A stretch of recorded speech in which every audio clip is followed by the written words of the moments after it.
یا ابا سفیان جئتکم بکرامت الدنیا والآخرہ، ابو سفیان دنیا اور آخرت کی عزت چاہیے تو میرے پیچھے چلنا پڑے گا، اس کے علاوہ کوئی راستہ نہیں ہے، کوئی راستہ نہیں ہے، کوئی راستہ نہیں۔ ایک ہی طریقہ باقی ہے، ایک ہی راستہ باقی ہے، وہ ہے محمد الرسول اللہ۔ لا یؤمنون حتی یحکموک فیما شجر بینہم، اپنے ہر معاملے میں جب میرے نبی آپ کو فالو کریں گے تو میں ان کا بن جاؤں گا، یہ میرے بن جائیں گے۔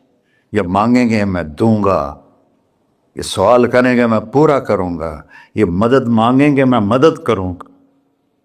کیوں ہماری دعائیں اٹکی ہوئی ہیں؟ کہ ہم باغی لوگ ہیں، ہم باغی مسلمان ہیں، ہم باغی مسلمان ہیں۔ شام پہ پہلا اٹیک ہوا، عمرو بن عاص رضی اللہ تعالیٰ عنہ، 8,000 کا لشکر، ان کو روم کو خبر ہو گئی تھی تو انہوں نے 1,00,000 کا لشکر بھیج دیا تھا۔ جرجیس اس کا سالار تھا، رومن بادشاہ کا بھائی، تو وہ 8,000 1,00,000 نے ان کو گھیرے میں لے لیا۔ تو حضرت واصلہ رضی اللہ تعالیٰ عنہ اس جنگ میں شریک ہیں، وہ کہتے ہیں کہ ہمیں یقین ہو گیا آج ہماری قبریں یہاں بنے گی، اور عرب کی عادت تھی جنگ میں شعر پڑھتے تھے ابھارنے کے لیے، لیکن حضرت واصلہ فرماتے ہیں اس دن ہمیں شعر بھول گئے، ہماری زبان پہ ایک لفظ تھا، یا رب محمد انصر امت محمد، اے رب محمد امت محمد کی مدد فرما۔ کہ یہ ہماری زبان پر تھا، تلوار ہاتھ سے چل رہی تھی، زبان اللہ کو پکار رہی تھی۔ حضرت عبداللہ بن عمر، حضرت عمر کے بیٹے بھی اس جنگ میں شریک ہیں، فرماتے ہیں جب سورج ڈھلا تو ہم بار بار آسمان کو دیکھ رہے تھے، میں نے جب اوپر نگاہ دوڑائی تو میں نے دیکھا انفرجت فی السماء فرجۃ، آسمان کا دروازہ کھل گیا، وخرجت منہا خیول شہب، اور اس سے شہابی رنگ کے گھوڑے اور ان کے اوپر سوار، ان کے سروں پہ سفید پگڑیاں، اور سب سے آگے ایک سوار تھا جس کے ہاتھ میں لمبا نیزہ تھا، وہ وہاں سے پکار رہا تھا، ابشروا یا امت محمد، اے امت محمد تمہیں بشارت، قد اتاکم اللہ بالنصر، اللہ تمہاری مدد کو آ گیا۔ فرماتے ہیں وہ ایسے آئے اور ہمارے اندر غائب ہو گئے، اور آدھے گھنٹے بعد 1,00,000 کا لشکر دوڑ رہا تھا 8,000 کے سامنے۔ کبھی ہم بھی تم میں بھی چاہت تھی، کبھی ہم بھی تم میں بھی راحت تھی، کبھی ہم بھی تم بھی تھے آشنا، تمہیں یاد ہو کہ نہ یاد ہو۔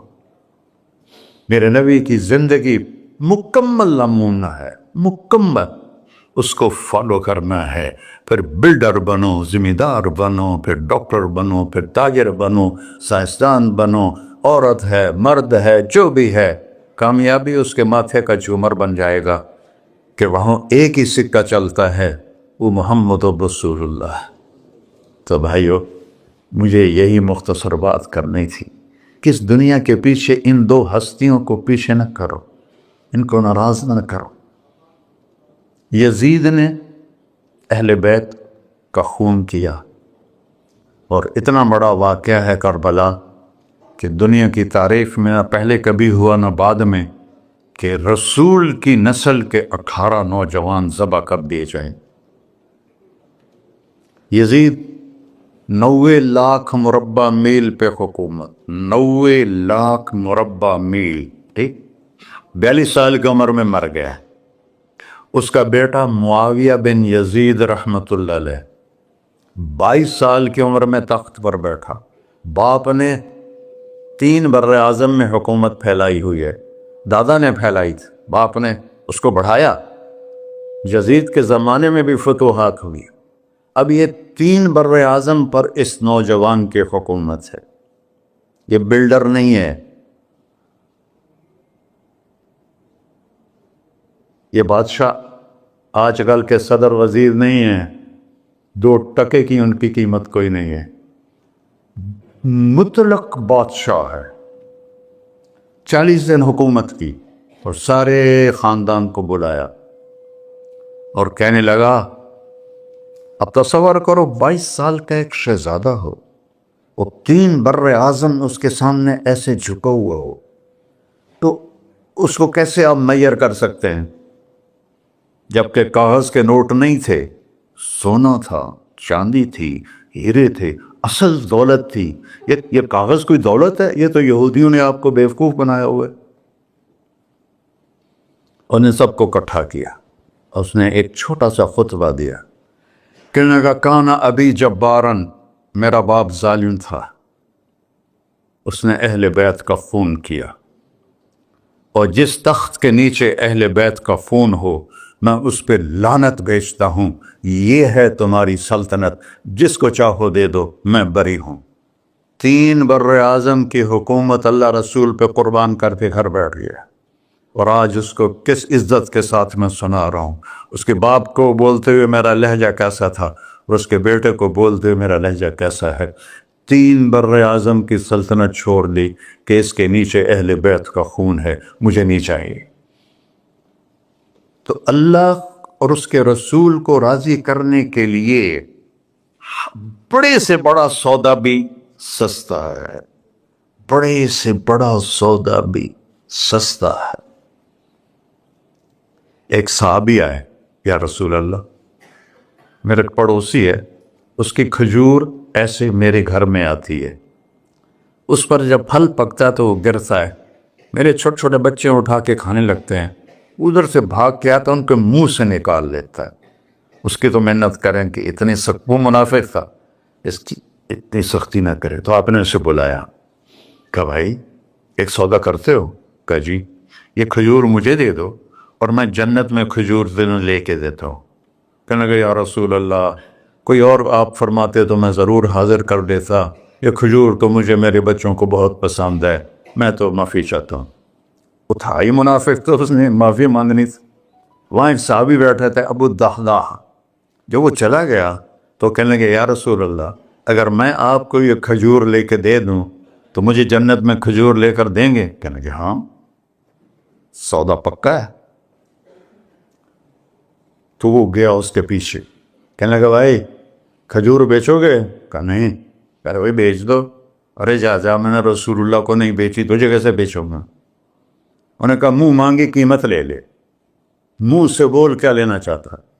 ابو الدحداح کا باغ تھا تیار، 600 کھجوریں، میں ذمہ دار ہوں، مجھے پتا ہے کہ 600 کھجوروں کی کتنی قیمت ہوتی ہے۔ جیسے آپ بلڈنگ کو جانتے ہیں، میں نہیں جانتا، آپ ذمہ داروں کو نہیں جانتے، میں جانتا ہوں۔ 600 کھجوروں کا باغ۔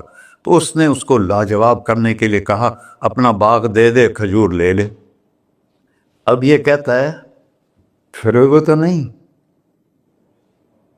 آپ لوگ تاجر بیٹھے ہیں، اس کے بول کی طاقت دیکھو، اس سے کہہ رہا ہے اب معاہدے سے پھرو گے تو نہیں؟ انہوں نے کہا میں پاگل ہیں جو پھرا، میں نے 600 کھجوروں کا باغ لگ گیا۔ پھر انہوں نے کہا چل ڈن، 600 کھجوروں کا باغ تیرا اور یہ کھجور میری۔ اور وہاں سے سیدھا گیا اپنے باغ میں۔ کھجوروں کا زمانہ تھا تو مدینے والے کھجوروں کے پھل کے زمانے میں باغ میں شفٹ ہو جاتے تھے، چھوٹے چھوٹے بنائے ہوتے تھے کمرے، وہاں بچے وہ سب رہتے تھے، کھجوروں کی پہرہ داری بھی اور توڑنا بھی۔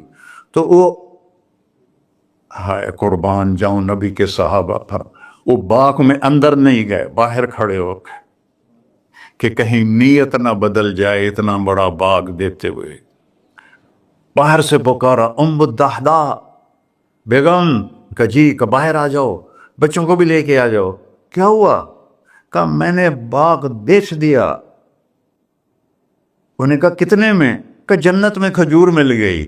وہ کہنے لگی ربح البیع ربح البیع ربح البیع، واہ ابو الدحداح کیا سودا کیا تو، کیا سودا کیا تو۔ ارے کہ عورتیں زیادہ شور میں جاتی مروا دیتا ہے، کہ بچے کے تو کھاسیں تمہیں کہ تو کھاساں، ربح البیع۔ اس کے بعد بھاگا ہوا آیا اللہ کے نبی کے پاس، یا رسول اللہ میں نے کھجور خرید، آپ اس انصاری کو دے دیں۔ تو آپ نے پوچھا کتنے میں خریدی ہے؟ کہ سارا باغ دے دیا ہے، کھجور لے لی۔ آپ نے کہا پہلا سودا کینسل، کم من عذق رداح ودار فیاح لأبی الدحداح اب تیرے لیے میں دیکھ رہا ہوں تیرے رب نے جنت میں کھجوروں کے باغ لگا دیے ہیں اور تیرے پوٹھے کی جگہ کھجوروں میں محل بنا دیے ہیں سونے چاندی کے۔ جنت میں تو مٹی نام کی شے کوئی نہیں، لوہے نام کی شے کوئی نہیں، ایک ہر گھر ایک انچ سونے کی، ایک چاندی کی، ایک زمرد کی، ایک یاقوت کی، مشک کا گارا اور زعفران کی گھاس اور اس کا لنڈر اللہ کا عرش ہے۔ تو سودے کر گئے، آپ سب کچھ کرو لیکن اللہ رسول کو پیچھے نہ چھوڑ، کیونکہ ہمیشہ تو زندہ نہیں رہنا، چلے جانا ہے۔ دنیا میں سب سے بڑا محل بنایا تھا کسریٰ نے، نوشیروان کے پوتے خسرو پرویز نے، جس نے ہمارے نبی کا خط پھاڑا تھا۔ 40,000 پلرز پر وہ گھر تھا۔ آپ لوگ بلڈروں اسکوائر فٹ لگاؤ، 40,000 ستونوں پر وہ گھر کھڑا تھا اور وہ اس کے اوپر سارا سونا ہیرے جواہر 40,000 پلر پر تھے اور اس کے 500 بڑے بڑے گنبد تھے اور سب سے بڑے گنبد میں 1,000 سونے کے فانوس تھے اور اس میں ایک رات میں 9 من تیل جل جاتا تھا، صرف ایک رات کے لیے اس کو، اور 3,000 باندیاں تھیں، 6,000 نوکر تھے صفائی کے لیے، 12,000 سپاہی تھے اس کی حفاظت کے لیے، لیکن وہ چند سال بھی نہ رہ سکا کہ پلٹا کھایا حالات نے، اور رومن امپائر کیسر نے آ کر اسے شکست دی نینوا میں۔ ہمارے نبی کے خط پھاڑنے کے بعد آپ نے فرمایا تھا کسریٰ نے اپنا ملک پھاڑ دیا، تو وہ آیا، وہ شکست کھائی کسریٰ نے اور بھاگ گیا، اس نے سارے محل کو آگ لگایا، مٹی کا ڈھیر بنایا، اور مسلمانوں میں سب سے بڑا محل بنایا اندلس کے بادشاہ عبد الرحمن نے الثالث نے، 4,316 پلر پر تھا وہ گھر، اور پورے یورپ میں اس کی دھاک تھی، ہر طرف سے ہیرے آ رہے ہیں، موتی آ رہے ہیں، جواہر آ رہے ہیں، پورے پلر، پوری چھت سونے سے بنی تھی اور پورے پلروں پر ہیرے جواہرات تھے، اور باہر ایک بڑا تالاب تھا، کس کا؟ پارے کا، پانی کا نہیں، پارے کا۔ اس میں کیا کرشمہ تھا، اس کو اس اینگل سے انجینئرز نے بنایا تھا کہ سورج کی شعائیں جب پارے پر پڑتی تھیں تو پارا تو ہلتا ہے، کھڑا نہیں رہتا، تو شعائیں ایسے ایسے ڈانس کرتے کرتے کرتے محل پہ پڑتی تھیں تو لگتا تھا پورا محل رقص کر رہا ہے۔ اب میں وہاں گیا تو ایک کوٹھے کے سوا وہاں کچھ بھی نہیں تھا، وہ بھی کوٹھے کی چھت نیچے گری ہوئی تھی۔ تو آپ لوگوں کو دیکھو، ہمارے نبی پہ قربان جائے، انہوں نے ہمیں کیسی پیاری زندگی دی۔ وضو سے پہلے ایک دعا سکھائی ہمارے نبی نے، ہم 5 دفعہ تو کم از کم کرتے ہیں وضو، کہ اللہم اغفر لی ذنبی ووسع لی فی داری وبارک لی فی رزقی، دنیا بھی جوڑ دی آخرت بھی، یار میرے گناہ معاف فرما، مجھے بڑا گھر دے، مجھے کھلا گھر دے، مجھے کھلا کر دے، اور میرے رزق میں برکت دے۔ کھلا گھر اللہ کی نعمت ہے، آپ لوگوں کو میسر کر رہے ہیں سہولتیں، آپ کو اجر ملے گا اگر اس میں جھوٹ نہ ہو، سود نہ ہو، کھوٹ نہ ہو، ہیرا پھیری نہ ہو، وعدہ خلافی نہ ہو، تو یہی آپ کی جنت کا راستہ ہے۔ تو اللہ رسول سے صلح کر لو بھائیو، بس میری اتنی گزارش۔ اور آخر میں ایک حدیث سناتا ہوں، 10 لاکھ حدیثیں ہیں میرے نبی کی، ایک سناتا ہوں، ساری کور ہو جائیں گی۔ ایک تو ہے فرض، نماز نہیں چھوڑنا، روزہ نہیں چھوڑنا، زکوٰۃ نہیں چھوڑنا، حج فرض ہے نہیں چھوڑنا۔ اس کے بعد میرے نبی نے کہا 4 چیزیں مجھ سے لے لو، 5 میں نہیں کہیں، کہ 4 باتیں مجھ سے لے لو، صرف 4 باتیں مجھ سے لے لو، دنیا بھی تمہاری ہے، آخرت بھی تمہاری۔ سبحان اللہ۔ اور اس سے زیادہ کیا آسانی دے میرا نبی، اتنے 100 نفل پڑھو ہوتے، اتنے عمرے کرو ہوتے، اتنے حج کرو ہوتے، اتنی تہجد پڑھو ہوتے، تو سارے مر گئے آج سے۔ کہ 4 باتیں لے لو، دنیا میں بھی مزہ رہے گا، آخرت میں۔ پہلی بات کیا ہے؟ صدق و حدیث، ہر معاملے میں سچ بولنا، جھوٹ نہ بول۔ ایک صحابی نے پوچھا یا رسول اللہ، مسلمان بزدل ہو سکتا ہے؟ اب نے کہا، کنجوس ہو سکتا ہے؟ اب نے کہا، جھوٹ بول سکتا ہے؟ کہ نہیں، جھوٹ نہیں بول سکتا، سچ بول، سچ کی قیمت ادا کرو۔ حفظ امانت، کسی کو دھوکا نہ، چیز کوئی اور ہو، دکھا کوئی اور رہے ہو، میٹیریل کوئی اور ہے، بتا کوئی اور رہے ہو، حفظ امانت، دیانتداری سے کام کرو، کسی کو دھوکا نہ دو۔ آپ نے فرمایا میں اپنے امتی سے ہر گناہ کی توقع رکھتا ہوں، بشر ہے بیچارہ، لیکن میرا امتی تو دو نہیں کرے۔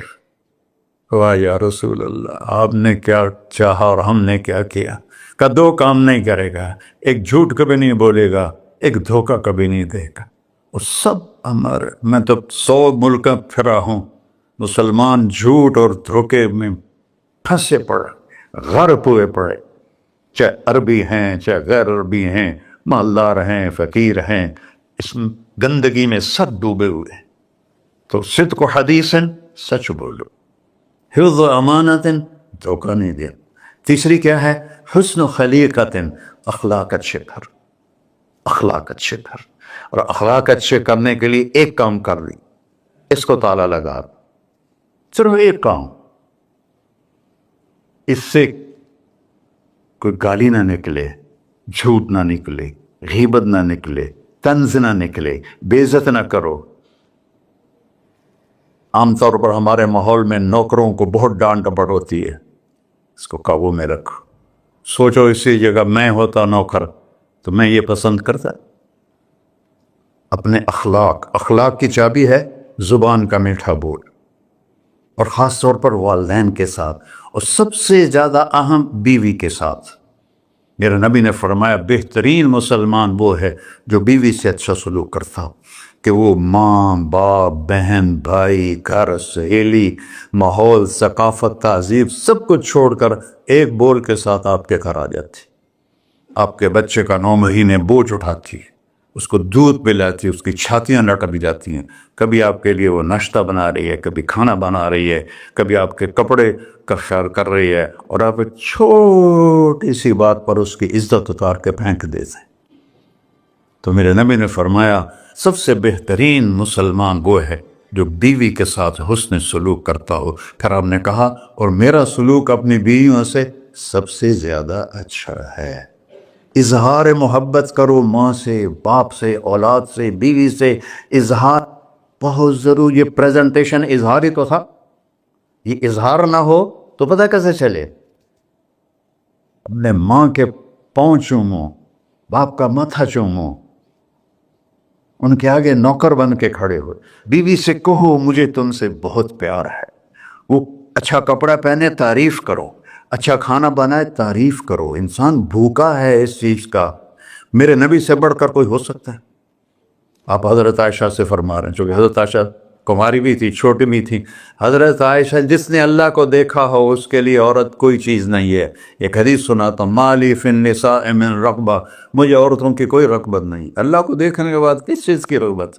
ہم نے کہا عائشہ انہ لیہون علی الموت ان اریتک زوجتی فی الجنہ، عائشہ جب سے مجھے پتہ چلا ہے نا تو جنت میں میری بیوی ہے تو مجھے تو موت ہی اچھی لگنے لگ گئی۔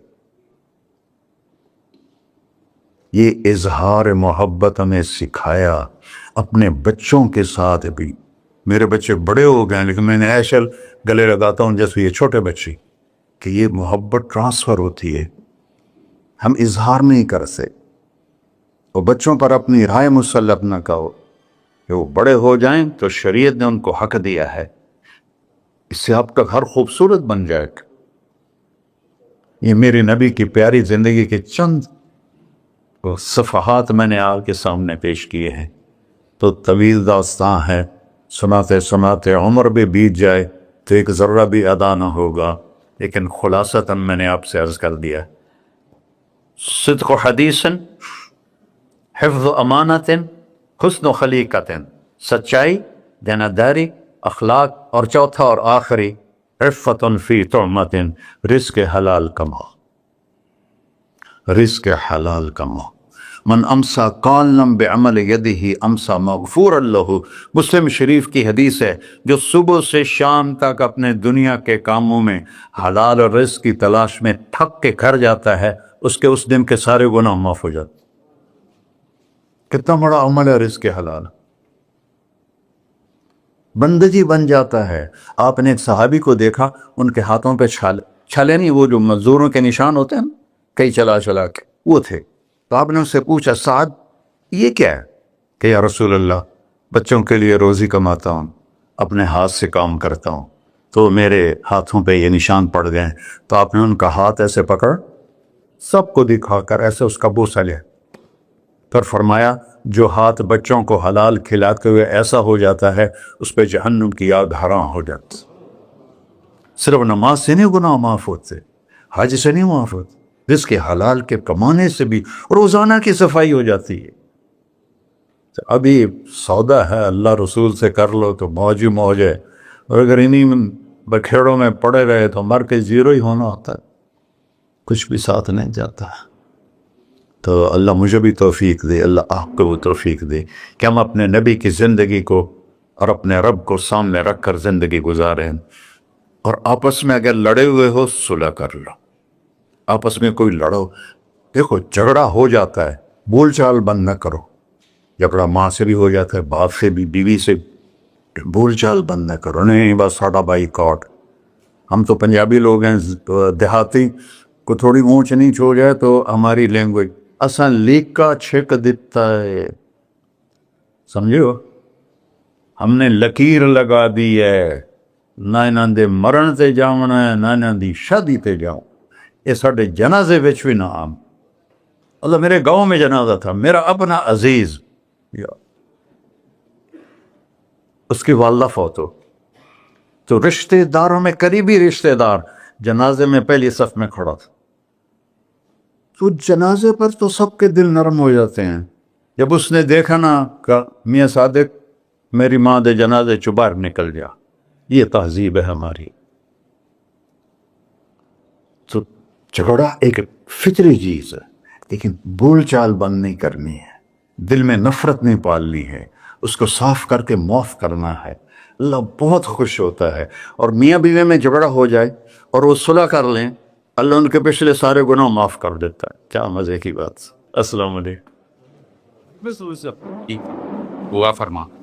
دعا فرما ہے۔ اچھا بھائی بیٹھ جائیں، دعا کر لیں۔ انت اہلہ وصلی علی محمد کما انت اہلہ وفعل بنا ما انت اہلہ انک اہل التقوی و اہل المغفرہ۔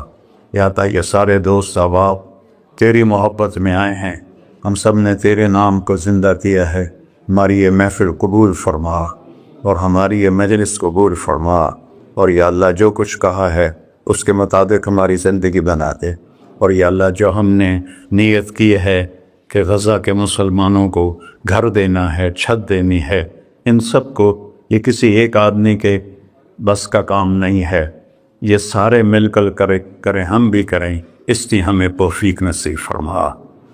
تیری نبی کا فرمان ہے جو میری امت کی دنیا کا خیال نہیں کرتا وہ مجھ سے نہیں ہے، اور اس وقت سب سے محتاج امت غزہ کے اہل ایمان ہے۔